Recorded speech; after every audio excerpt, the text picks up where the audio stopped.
guys, welcome back to my channel. If this is your first video, hi, I'm Alaina, and this is The Organized Money, where we talk about organizing your life, your work, and your money. Happy 2022, everyone. In today's video, we are going to be setting up my budget for the month of January, and I'm going to be walking you through my monthly budget routine. We've actually just kicked off my new budgeting series that's going to be going on this month. We're going to be talking about organizing your money. If you missed Monday's video where we dived into the money personalities, that's when I was live, then I will link it above so that you can catch up on that one. But today we are talking about my January budget in my budget planner. So I love to start my monthly routine on my monthly calendar. This is where I can get a good overview of everything that's happening for the month. I already started filling out the dates, but let me just add the month at the very top here. I'm just going to finish adding the rest of the dates. So I use this spread to help me to keep up with any expenses that are coming out for the month.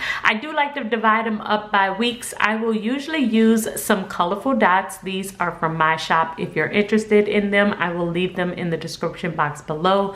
But I will use this to separate my weeks. So each paycheck or each payday gets assigned a different color, and then I will allocate which expenses are associated with which color on my monthly calendar. This helps me to know when I have to pay what bills, and so that's what we're going to start with. I'm going to start with writing out the different bills that I have and when I am planning on paying them. For my mortgage, we do split it up. I will usually pay $700 the first week and the second $700 during my grace period, because grace period ends on the 15th. So then that way I have paid the full amount before the grace period ends, and I don't have to pay the full amount with one check. Okay, so we have Entergy, which is the name of my utility company, and so that bill is going to be $214.31, and Netflix is going to be $17.99. With Netflix, since it's a subscription, I'm also going to add it to my subscription page and put down the date. It usually comes out on the 4th, and it's $17.99. That way I'm able to mark off and check off when it actually comes out of my account each month that it's coming out of my account. So that's just a checks and balances, so I added that there. I'm also going to have Navient, which is my student loan. Okay, so I have added all of my expenses to my monthly calendar, broken it down by weeks. So this is the first payday, second payday, third payday, fourth payday. And as you can see, I also have a variable expense. This is all of my food, shopping, any variable spending that we do throughout the month. I have also added it to my monthly calendar and given us $500 every single week in order to cover any other additional spending that we do. So this $500 includes food, it includes gas, it includes any shopping that we may do, any other additional events or anything that come up.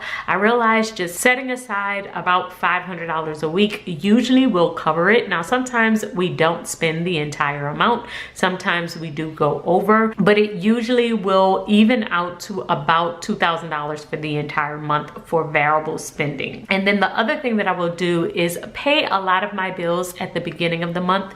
So the very first 2 weeks are pretty much focused on all of the bills. And then the last 2 weeks is when I will set aside money for investing, for savings, and for my sinking funds. So instead of trying to divide it up throughout the month, usually what I'll do is save those last 2 weeks and put a large chunk of the money, $500 to investing, $500 into savings, and $500 into sinking funds. That way I have met my goal for the month during this time, and then I can focus on paying all of the bills that we need at the beginning of the month and getting them out of the way. So now that that is set up, the very next thing that I will do is prepare my monthly budget. So we're going to be just looking at the budget side, not the actual side, but I'm going to estimate how much money money we expect to come in and how much all of this adds up to make sure that we're actually going to be within budget and create a zero-based budget. So I'm starting off with my saving, my investing, and my sinking funds, which is $500 each. I don't have to compute our tithes out of here because our tithes come out of my business account. So now I'm just going through and adding all of the other bills that we have. So we have $1,400 for mortgage, our energy bill, which is Entergy.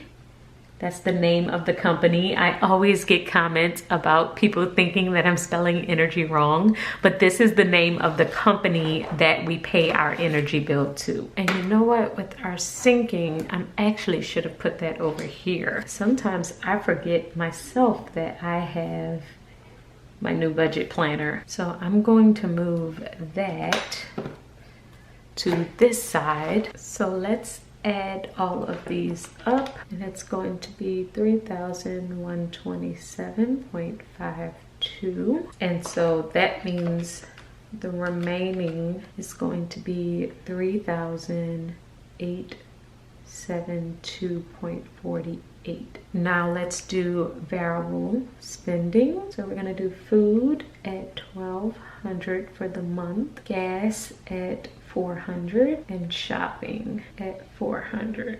So that will give us $2,000, which would leave us with $1,872.48. And then we're also going to do our sinking funds now. So for our sinking funds, I have date night, things for the kids, and then entertainment, house projects, and miscellaneous. I have $100 set aside for each one of these. It's $500. These are the sinking funds that I do take out in cash, and I will keep them within my cash envelopes. And I keep them within my cash envelopes mainly because I usually will end up spending this money throughout the course of the month.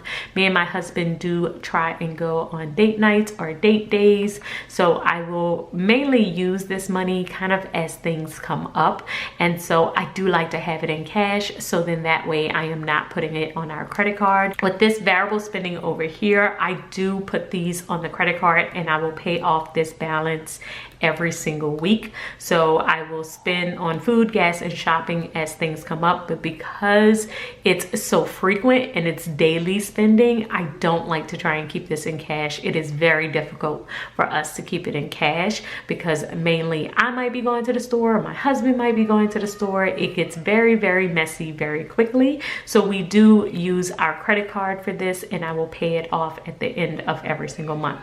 These come out of my bill account. So that's how this is set up. All of this spending is coming out of the bill account, so everything kind of sits together. All of these are spent on the credit card, so I'm able to keep track and then pay it off every single week. And all of this is in cash, so I'm able to kind of keep track and see how we're doing in this area with our cash. So now that we have those three areas, let's see how much we have left over. We have 1872.48 minus the 500. So we have a remaining balance of $1,372.48, and that's where we're going to put our extra debt payments. So currently we have an old tax bill that I am going to work on, and I also have an old medical bill. So I just looked it up. The medical bill that we need to pay is $830.33. This was an emergency room visit that we needed to do, so I just need to pay that bill off. I knew it was coming, so I was prepared for it, and I was thinking that I was going to take it out of my sinking funds, but once I added up our actual budget for the month, I realized that I could pretty much cash flow it. So that's what we're going to do. We're going to pay that off out of this remaining balance. Let's see what we have left. And then we're going to put an extra $542.15 on the old tax bill that we have. So we're currently paying off a very old tax bill, and the balance is going to go to that. So that should make us have a zero-based budget. So total income less expenses, which is total fix plus the 2,000, which is 5,127.52, and sinking funds and extra debt. So now let's add that up, and it should be 0, and it's 0. So the budget is set for the entire month, and now I can just do this actual week. So let's do that really quick. And I don't do savings until the end of the month. So we're just going to do the mortgage. What else is coming out this week? We have Entergy, Netflix, my student loan, and our home alarm. So $1,750, that totals up to $1,210.81, and it leaves a balance of $539.19. So our food is going to be $300 for this week, shopping $100, and gas $100.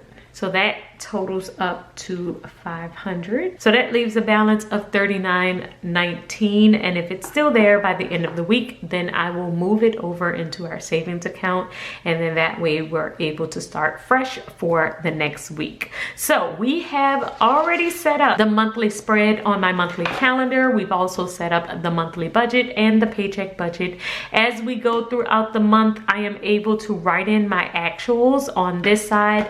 And I'm also going to keep track of my spending on my monthly expenses tracker. So this is where I'm kind of keeping track of all my spending for the month, and I'm able to add it up and make sure that we are staying within our budget. So guys, I hope that you have enjoyed this video. Have you set up your monthly budget for January? How do you organize your money? Do you like to do it on paper like I do? Please let me know in the comments below. So guys, I'll see you in the next one, and until then, keep organizing your life so that you can achieve your dreams.